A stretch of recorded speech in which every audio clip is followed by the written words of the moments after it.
Welcome to Man Does Tech, where I solve the problems you didn't even know you had. You'll start by pairing and positioning hardware.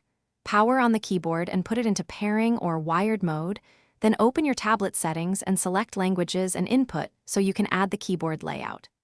Make sure Bluetooth is discoverable or the USB cable is seated.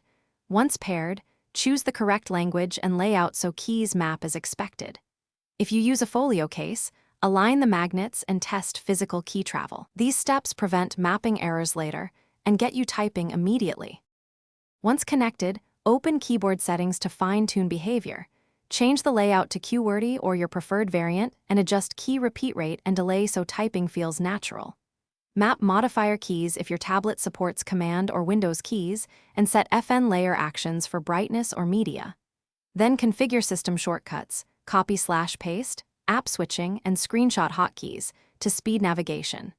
Test each shortcut in an app. If a key doesn't behave as expected, remap it now to avoid friction during longer typing sessions. To finish, adopt efficient habits. Use touch typing, learn tablet gestures that complement arrow and modifier keys, and enable autocorrect settings for faster edits. Maintain the keyboard by updating firmware, keeping keys clean, and storing it charged. Once done, periodic updates resolve compatibility issues. If the keyboard stops responding, first reconnect or toggle Bluetooth and confirm battery level. If problems persist, restart the tablet and keyboard or reset the keyboard's pairing. This sequence quickly isolates issues so you're back to typing with minimal downtime. Thanks for watching. If you found this helpful, don't forget to like and subscribe.